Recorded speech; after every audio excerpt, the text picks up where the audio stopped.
Good afternoon. Thank you all for joining us. I'm here to give another update on the wildfires spreading across our state.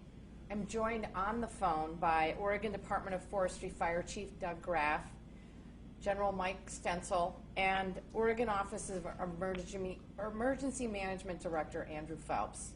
I'm joined in person by Gabriella Goldfarb of the Oregon Health Authority. Here's the latest as we find ourselves 72 hours into this crisis. We are now approaching over 900,000 acres burned across the state. To put that number into perspective, in the last 10 years, we see an average of 500,000 acres burned in an entire year. We've seen that nearly double in the past 3 days. We have never seen this amount of uncontained fire across our state. We know that there are fire-related fatalities, and as soon as we are able to provide confirmed information, we will do so. Approximately 30,000 to 40,000 Oregonians have evacuated so far, and evacuations are ongoing. Please stay vigilant and listen to your local officials and firefighters. Please visit wildfire.oregon.gov or your local emergency management agency's website for the latest updates in your particular community. If you are advised to evacuate, please do so immediately. You may not get a second chance. We now have 10 incident management teams managing fires across Oregon. Firefighters continue to work around the clock, putting their lives on the line to save others. They're joined by National Guard members, Army Corps of Engineers, and Red Cross volunteers conducting life-saving evacuations, completing structural assessments, and providing food and shelter to those in need. Their efforts are nothing short of heroic. Today marks what we hope is the final day of the wind event that put us in this urgent fire situation. But unfortunately, the weather system is not yet giving us a reprieve.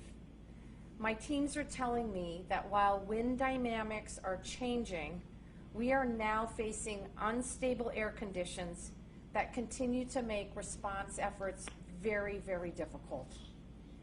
These weather dynamics are creating unpredictable movement of the fires across the landscape. While our state reels from this horrific firestorm of dry weather, hot wind, and drought conditions, this will not be a one-time event. Unfortunately, it is the bellwether of the future. We are feeling the acute impacts of climate change. We are seeing its devastating impacts in Oregon, on the West Coast, and frankly, throughout the entire world. Today, you'll be hearing from Fire Chief Dod Graff with a fuller report, but in the next day, we hope to be able to transition from our focus on evacuations and saving lives to a focus on firefighting and containing the fires directly. I want you to know that we are doing everything we can to fight these fires. We have tapped our Oregon National Guard members and are looking for additional capacity from surrounding states. General Stencil will give a more detailed report on how National Guard are being deployed. 30 trained crews from the Department of Corrections are currently out in the field working with our firefighting teams. We've put out a national emergency request for additional help, and as of last night, had secured strike teams that will be coming in from Utah. We put a request into the U.S. Department of Defense for a battalion of active duty military who are trained in firefighting. In addition, a number of our firefighters are scheduled to return to classes at their universities and colleges. I've asked both our universities and our community colleges to work with students who are trained as firefighters so that they can continue to fight fires and not be penalized for missing school. Oregon's universities and community colleges, their faculty and staff, are valuable partners in this effort, and I thank them for their flexibility. Yesterday afternoon, I began the process to set up the Governor's Disaster Cabinet, which will streamline state agency coordination and distribution of resources as we deal with the vast impacts of this disaster, from social services to health impacts to agriculture. This is extremely difficult for many, many Oregonians. Thousands of people loaded their cars with precious belongings, pets, and as much as they could possibly carry. They are sleeping away from their homes, in motels, on cots in shelters, or with family and friends.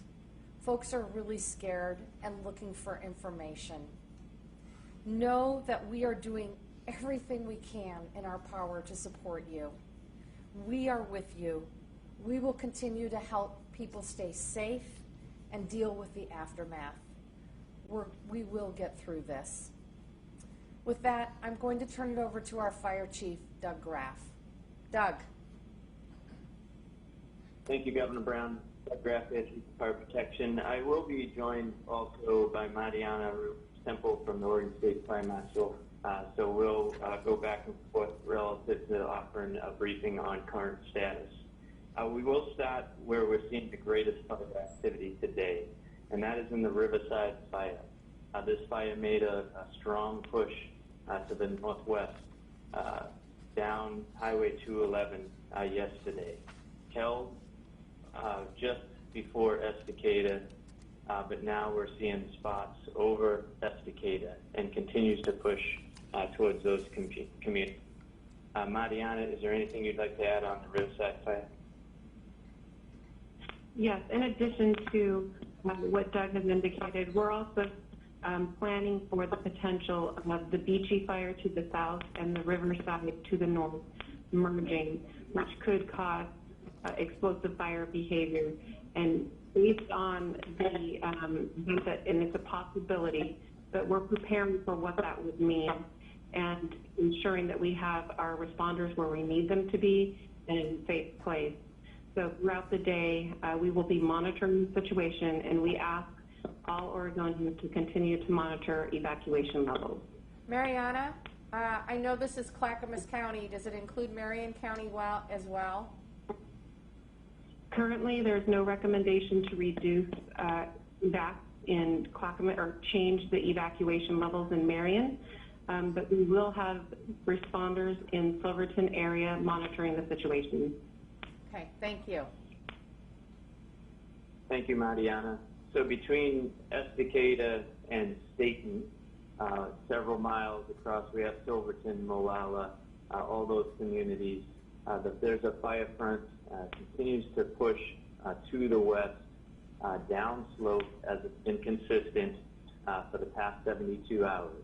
And as the governor mentioned, we really need a shift in the weather and wind conditions more favorable for us to turn on the offensive on these fires.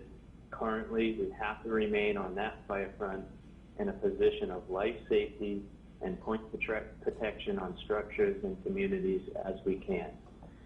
Hopefully, as the governor mentioned, this is the last day of that weather push, those down canyon winds, and that is the greatest threat we're seeing today. Much of the east wind conditions across the state have lessened, moving south to north.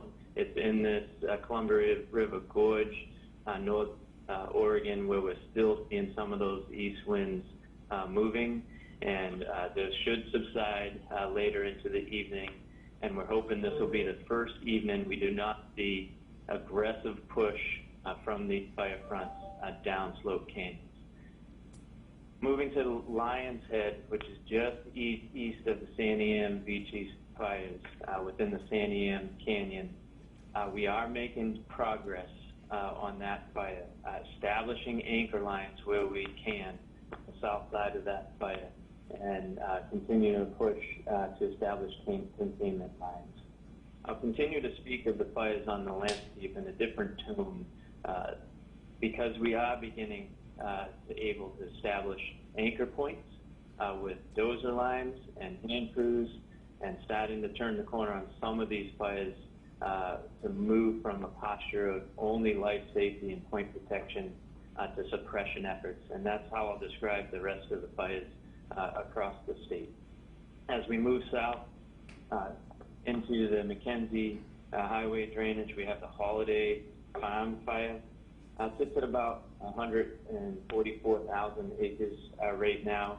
We have a significant number of landowner, forestry resources, dozers, heavy equipment poised to move on that fire, and many of them have places that we have been able to anchor and start pushing containment lines on that fire.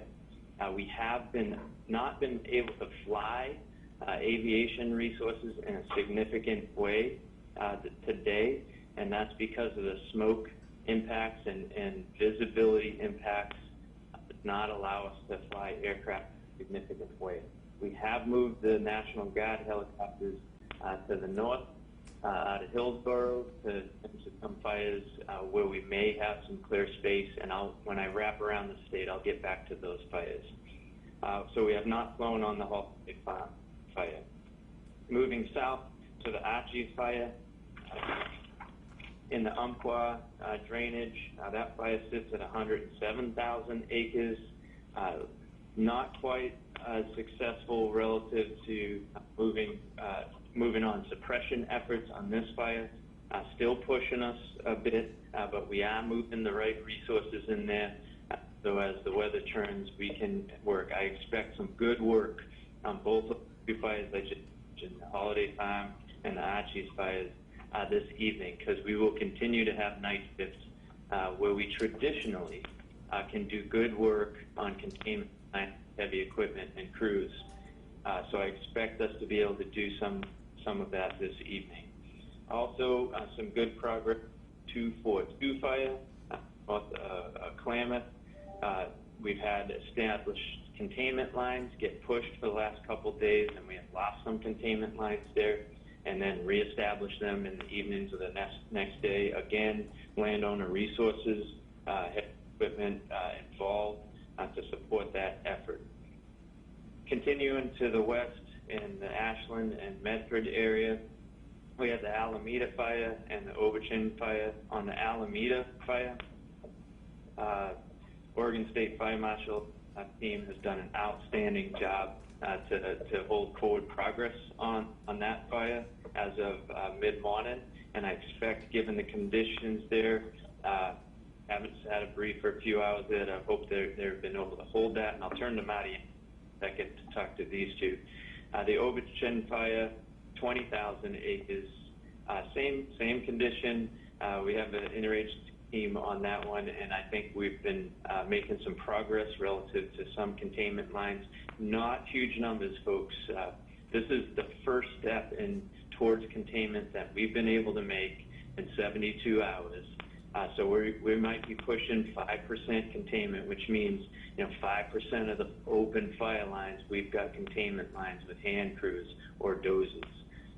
All the fires I mentioned, of all the fires I just mentioned down south, we've had a little bit of clean, clear, visible air this morning, so we did get some flights up, and when we can get aircraft in the air, they prove to be very helpful to hold lines for us to get hand crews and dozers in there to establish containment lines. So the Overton fire, we were able to fly just a bit. Continuing around the map, moving to the northwest on the coast, really good success on Echo Mountain, which is outside Tillamook, outside Lincoln City, where we had evacuations in that community. Lines held. Great work through the night. A lot of heavy equipment from forest landowners, again, holding those lines through the night, and they've held through to today. So no further impact relative to structural loss experienced on that fire through the day thus far. Unable to fly there, and I do apologize, Mariana, I missed you. Did you have anything to add to this point before I close with fires for Southwest Portland. Mariana? Yeah, the only thing I would add in Southwest Oregon, they're experiencing another fire, this Leader Fire, which is another conflagration. And in that area, we are sending resources. We're coordinating with an incident management team from California, and we're continuing to monitor that situation. On the Alameda Fire, the last reports were that there was some good work there done, to Doug's point, and the possibility of decreasing evacuations if they have not done so already. Please report. Thank you, Mariana. That's really important. The California fire that moved into our southwest border a couple days ago, the Slater fire, is actually the #1 fire in the nation. Northern California is the #1 region relative to able to deploy resources in terms of prioritization of limited resources. So that fire is of significance and pushed significantly into Oregon. Back to where I was in Lincoln City, strong support there in Eco Mountain Fire. Moving north to the Pike Fire, where we had the community of Bay City evacuated. Those lines held once again. Great work through the night, again through the day. So very proud of the work done. Again, local contractors, forest operating resources integrated with the local resources holding those lines. So this is the first day that I have been able to speak on some successes on these large fires. I'm really proud of the work that we've been able to do in this transition of waning on the strength of those east winds. I'll close here, Mariana, could use some help, but I'll set the stage. Because of the smoke, we are always looking for where we have visibility on anywhere in the state to fly aviation resources and mobilize where we can. So midday predictive services, we thought we might have a window of clear air in and around the Portland area, so we moved 2 of the National Guard Black Hawk helicopters up into Hillsborough to be able to be closer to the Riverside fire on the east side by Estacada, and then 2 fires, one north of Newburgh and one out of Hag Lake. Mariana, any comments on those 2 fires west of Portland? So the 2 fires west of Portland, we were in conflagration on Hag Lake, but due to the conditions on Riverside, we did move resources off that fire. Not entirely, but conflagration surge resources to Riverside, and we continue to monitor through our local fire defense board system on those 2 fires. So any new resources to that area would be welcomed. Excellent. Governor Brown, that is end of report on the fire staff. Thank you, Doug. Thank you, Mariana. With that, I'll turn it over to General Stencil, please. Thank you, Governor. So the Oregon National Guard continues supporting fire response in the state through, via 3 task force, traffic control points or TCPs, aviation, and some ground firefighting teams, and I'll walk briefly through each of those. So with regard to the TCPs, excuse me, today in Jackson County we're standing up 6 TCPs down there. They're going to be manned by 27 soldiers and airmen. Tomorrow we will be standing up 6 more TCPs in Lane County and 8 in Marion County with another 60 soldiers. In conversation with county commissioners yesterday, we think the need is going to grow for more TCPs. So in anticipation of more requests, we have another 200 guardsmen that have volunteered, and we're undergoing screening so that they can be placed at the request of Oregon State Police. With regard to aviation, we've added another 2 platforms for a total of 9 aircraft. We've got 1 additional 860 Black Hawk that's being stood up in Salem to provide medevac support to the west side of the state. And we also have 1 additional Lakota that's being stood up in Salem to support air operations once the ceiling and visibility support broader bucket operations, as Mr. Graff explained earlier. With regard to the ground firefighting teams, our 3 125-person pre-trained firefighting teams that were formally requested by ODF and are being mobilized as I speak. They're going to be arriving at fire camp on Saturday, Sunday, and Monday. The current plan is for them to support the holiday farm fire, but that's obviously subject to the needs and direction of ODF under this dynamic situation that we're looking at.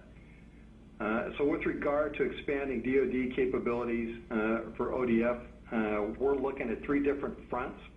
At the request of Governor Brown, we're looking to train 2 more additional 125-person teams that will be ready to support ODF in about 2 weeks. We're also supporting ODF in their request for active duty Army firefighting support to fight fires on some of the federal lands. And then third, we're also working with the National Guard Bureau and states outside of our region to resource additional firefighting teams under a mutual assistance compact. And that concludes my report.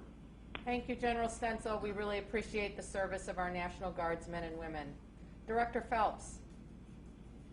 Thank you, Governor. Thanks, everyone, for being here today. I want to acknowledge all of the work of our firefighters, our first responders, our volunteers, and our 911 operators who are working as diligently as they can to keep communities and Oregonians safe. While we have a number of resources on the front line of these fires, here at the state's Emergency Coordination Center, life safety remains our #1 priority. We're working to save lives.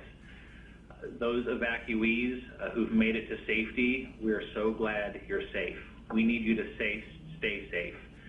We're asking folks not to return to evacuated areas. Those areas are still very dangerous. We'll be working with sheriff's offices to coordinate re-entry.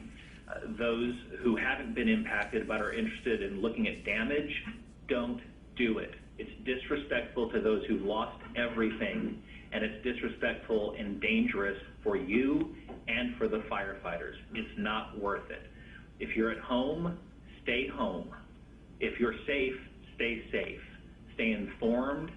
Stay ready to go. We've got rapidly expanding evacuation orders on a number of these fires. Please stay in tune with local media and local official government sources through traditional media, websites, and through social media. We also ask, if you're home and you're safe, try to check on your neighbors, see if they need anything. Talk about evacuation plans. Do folks have vehicles or transportation out of the area if they need it? Help your neighbors. That's what Oregonians are all about in good times, and it's certainly what we're about during bad days like what we're experiencing now. If you have to evacuate, know where you're going to go and know what you need to bring with you. Regardless of your evacuation level, now is the time to plan. If you're at a level 3 evacuation, you just have to go. If you're at level 1 or level 2, have things loaded in your vehicles, medication, additional food, water. We're working closely with the Red Cross to ensure every Oregonian who has to evacuate has a safe place to stay the night. I also want to comment briefly on those who have evacuated. We're leveraging the Red Cross's Safe and Well registry. We're encouraging folks who evacuated to register on that site to report themselves as safe and well. This will allow your friends and family to check on you that way, because we know a lot of folks, quite frankly, left without time to grab a cell phone or other technology to communicate. Leverage that system. We're also working on a statewide registry to report unaccounted for family members, people who may be missing during these wildfires. A couple of specific fires have set up fire-specific registries, and we're working to combine those to have that statewide picture. I'll close by mentioning resources. Resources across the board are spread thin. We heard Chief Graff and Deputy Fire Marshal Mariano Ruiz-Temple speak about the firefighting resource gaps. Well, we've got gaps in mass care, in communications, across the board. Everything that we need to respond, we need more. We're actively engaging with our partner states across the nation through the Emergency Management Assistance Compact. I want to acknowledge Utah for answering the call for help, but we're going to have more calls for resources from states within the West Coast and really, quite frankly, across the country. The governor's also made a request, as I believe she's briefed, for an emergency declaration. This will provide additional federal resources to support our operations. I do want to confirm that as of last night, FEMA has sent an incident management assistance team to be co-located here at the State Emergency Coordination Center to be that direct coordination with federal resources. And I need to thank the governor for her leadership on that. I also want to thank the Red Cross. They've made arrangements to surge additional national level resources to support mass care operations across the state. Folks, just to reiterate, stay out of evacuated areas. If you're home and you're safe, stay safe. Call 911 only in emergencies, and leverage resources like 211, the Red Cross websites, and other resource websites for fire information. Thank you. Thank you, Director Phelps. And before we go to questions, I just wanted to provide another update. I am being told that the evacuation zone in Clackamas County has expanded and now includes the city of Molalla. Please check with the Clackamas County Sheriff's website at www.clackamas.us/wildfires for full updated details. And with that, Nikki, I think we're ready for questions. Just as a reminder for speakers using the conference line, please say your name to help assist with ASL interpreters. And then a reminder for the press, please press 0 for questions. And if you're having trouble accessing the line, please email us your questions. With that, we'll begin with Taylor Williams. Hi, thanks for taking my call. This question is for Fire Chief Graff.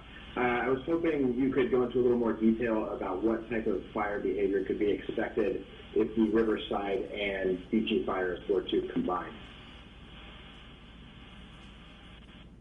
Yes. Thank you for the question. Doug Graff here, Chief of Fire Protection, Oregon Department of Forestry. I might rephrase that. I fully expect those two fires to combine. Given the place that they're sitting, given the full day and evening, I think where those east winds will continue to be present in that region, those fires are going to connect from my perspective at this point. The fire behavior we are experiencing now is what we'll continue to see until those winds subside, those downslope winds subside. I think this fire will continue to push towards Molalla, so that evacuations there was absolutely critical. We really need these winds to stop in order for the forward spread of those fires to stop.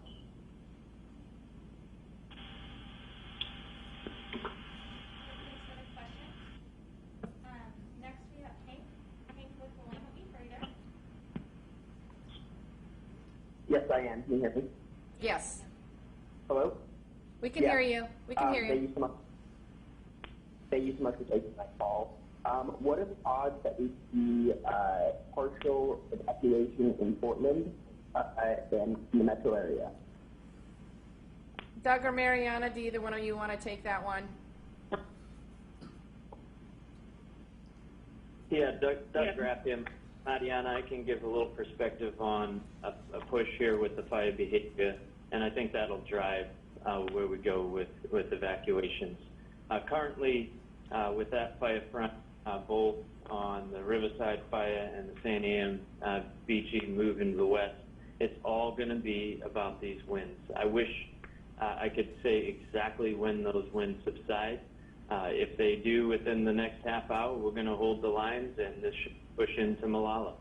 If those winds sustain through the night, this could push another mile or two west towards 211. So it's hard to predict how far those will go in. The key element in that fire behavior and the risk is trigger points. When we know the fire gets to this point, given those consistent winds, we pull trigger points to cause evacuations ahead of the fire. So those are crucial, and there's great alignment with the State Fire Marshal, local fire resources, and the Sheriff's Office, and I'll turn to Mariana to speak more on the evacuation process. Yes, thank you, Doug. Currently, that is the conversation that is occurring now, is where those trigger points are. and when we would push them based on the fire activity that we may see today, all based on, to Doug's point, wind, how far it does push in that wind, and how far or how active the fire is when those two fires converge. So we had a brief meeting with both county sheriff's offices and both fire defense board chiefs on this very topic.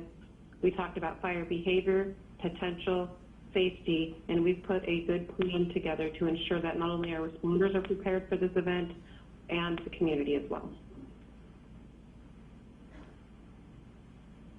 Great, thank you for the question, Hank. Next, we have Claire. Claire with State and Journal, are you there? Yes, hi, thank you. I wonder if someone might be able to, at this point, even just give a rough sense of the damage caused by these fires, even if it's just an estimate. Thank you. Claire, this is Governor Brown. As I mentioned yesterday, this is unprecedented weather conditions have created a historic fire situation in Oregon. I expect that it will take several days, weeks for us to fully estimate the damage. But we are asking everyone right now to be focused, our firefighters, our National Guard, our Army Corps, our Red Cross, to be focused on saving lives. Thanks, Claire. Next, we have Gary. Gary Warner from Eastern Oregon. Yeah, hi, it's Gary Warner from EO Media Group. A little bit sort of following up on Claire, we've had a report from, or a confirmation from the Marion Sheriff's Office that 2 people died up there. There's been one person who evidently died down in the Medford area. Are you getting any sort of sense of the scope of possible fatalities and casualties? Are we talking handfuls, dozens? Things are a little bit upbeat more today, like we're fighting back on this thing. Are we going to have some revelations in the next couple of days that could be pretty tough? Gary, this is Governor Brown again. I know that Oregonians are eager to get all of the information as quickly as possible. Right now, our firefighters are focused on saving lives, and we want them to stay focused on that incredibly important work. As we get more information regarding fatalities and structural damage, we'll certainly provide that information to the public as quickly as possible. I have to warn you, it's going to take time, and we have to do this thoughtfully and methodically, but our focus, our top priority right now is saving lives. Okay, along the same line, do you have some idea of what has caused some of these fires? There was an investigation on the one down in Medford. There was talk about down power lines. Do you have any more of a shape of what's causing the fires? Mariana, would you like to speak to that, please? Yeah, there are a few fires that are still currently under investigation. A few fires that have been out on the landscape for a couple weeks and was impacted as these fires grew due to the east winds. And then, you know, there is speculation and conversation around the potential for additional acreage due to downed power lines due to that significant wind event. So I think where we're really at is in the after a fire, after we're able to do containment, is really working on those investigations to really determine what the outcomes are. And Gary, I'll just add, in the weeks and months to come, there's going to be ample opportunity for investigation. As I mentioned earlier, right now, our teams are focused on saving lives. Thanks, Gary. And for folks on the phone, if they have questions, please press 0 to enter the queue. If you're having trouble accessing the line, please email us your questions. We have 2 more folks in the queue. Next up is Keaton Thomas with K2. Keaton, are you there? I am here, thank you. This question is for Governor Brown, and that is, given the current financial state that the state of Oregon is in, is the state able to afford to continue fighting these fires? How long can it keep it up? And does this change the outlook on how we can pay for firefighting efforts moving forward? I'll answer your last question first. As you know, I had convened a fire council over the last interim to really take a look at the methods that we have been using to fight fire and what we could do to prevent them. The council came forward with an extensive report. There was legislation drafted as a result of that report, obviously to both prevent and do the harvest and thinning that it would take. It will cost a lot of money to ensure that we have healthy landscapes. I am committed to moving that legislation forward, and it is my hope and expectation that there will be bipartisan support for this effort in the 21 legislative session. In terms of the financial needs of the Department of Forestry, I am confident that they will have the financial resources they need to do the critically important work at hand, which as a priority includes saving lives, saving structures, and hopefully in the next couple of days can focus as well on proactive firefighting. Great, thank you for that, Les. Next question we have Les. Les, are you there? Yes, I'm here. Governor, you said you requested additional help at the national level. What specifically did you request? Did you request a certain number of firefighters, aircraft?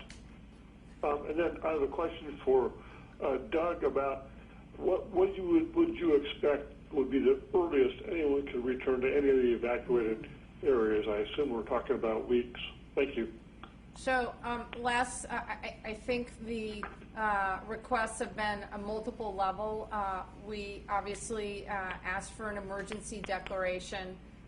That came yesterday. We're still waiting for White House response. We have asked for Department of Defense, an active battalion that is trained in firefighting. And we are certainly asking other states for National Guard assistance. I'll let General Stencil fill in the details, but I'm also in regular contact with our federal delegation, and Oregon is not the only state facing these weather challenges. Obviously, Louisiana was faced with a hurricane a few weeks ago, and Iowa, for example, had the derecho, the horrific winds. There are a number of states that need assistance. I encourage them to work across the aisle to provide assistance to states like Oregon that are facing these catastrophic emergencies. Major Stencil, well, General. Sure. Governor, if I may, I guess I'll make the question more simple. How many more firefighters does Oregon need to battle these wildfires? I will turn that over to Doug Graff, and General Stencil can answer more details regarding the Guard. Doug? Chief Graff. Okay, Doug Graff here, the Chief of Fire Protection. Relative to how many more firefighters, we have 10 incident management teams now on Oregon's landscape managing these complex of fires. Generally speaking, we're in the 200 to 300 firefighters on each of these fires currently, plus several hundred running initial attack fires, new fires across the landscape. So we've been hovering in the range of 3,000 plus firefighters fully operational on the landscape. I think we need to come close to doubling the effort over the next couple weeks to get our arms around these fires. I think end of season events, which is the fall rains, typically come in October, mid-October. So we would hope for an early start to that event, but wanted to offer you some perspective relative to what we have in front of us and how much more capacity we think we need over that time. Thanks for that question, Les. Now we have a written question from the Christian Science Monitor. Francine Keeper asks, what percentage of firefighter force are students? Could folks on the phone hear the question? Could you say it again, please, Nikki? Yep. Francine Keeper from the Christian Science Monitor asks, what percentage of the firefighter force are students? Chief Graff, can you answer that? I can. In 1987, that was the last time where we had a widespread firestorm of this significance was looked into an excused absence for students going to college who are currently participating in wildland firefighting. So we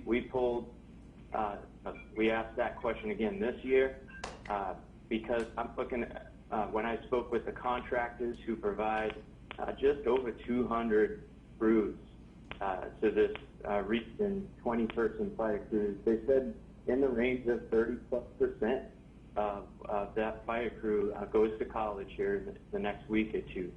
So we were looking at Bill's challenge to sustain those contract crews who are professional firefighters, many who've been fighting fires for many years, and we put on the front line. So that was the impetus for asking that question. All right, thank you, Deb. And our last question that we have is Pat Doris. Pat, are you there? Yes, I am. This is a question about the evacuations and the reverse 911 system. We've heard occasionally people saying that they never were notified to get out and that it was neighbors or friends who helped them. So I'm just wondering, how has the reverse 911 system been working, and if it's not working in some areas, how come? Thank you. Thanks, Pat. Mariana, do you want to speak to that? Andrew as well, possibly? Hi, Governor. This is Andrew. I can go ahead and take that one. Great. So there's a number of ways, Pat, we try to notify folks of evacuation orders. What's commonly referred to as reverse 911 or generically a mass notification system. Oftentimes those are opt-in systems. We're encouraging every Oregonian to opt into those systems. Often you'll have to go to a website and put in your cell phone number, your home phone number, and sometimes even your home address so you can get the appropriate notifications. We've also been utilizing what's called IPAWS, the Integrated Public Alert and Warning System. This is the same system that can send out automatic alerts like Amber Alerts when there's missing children in our area. Those alerts typically have about a 70% contact rate just based on the technology. It's also important to note some folks can disable that alert from their phone. If you have a cell phone and you're not getting alerts, check to make sure that your settings are set up to allow for emergency alerts. It's life-saving technology, and we need to make sure that folks are able to access every possible mechanism we have to provide alerts. These alerts are being disseminated at the county level. They have the visibility and granularity on what needs to be evacuated and where to tell folks to go. We'll certainly work with all of our counties to evaluate the efficacy of those systems and programs, but we really need folks to opt into those systems and to make sure you've got alerts enabled on your phone so you can get those IPAWS automatic wireless emergency alerts to your phone. And listen to the radio, the old-fashioned radio. Those IPAWS alerts also go through the EAS, the Emergency Alert System, and that's a great way that our media partners, you all, are helping us spread these messages. A lot of ways to get information, folks. Stay alert, stay connected. Thank you. In closing, I want to say thank you again to our firefighters, our law enforcement, our National Guard, our first responders, and Red Cross. I am incredibly grateful for your time and energy and everything you are doing to save lives. And to those of you who've lost your homes, please know that we are with you. I know the situation is bleak right now, but we will get through this. Thanks, everybody. Be safe out there.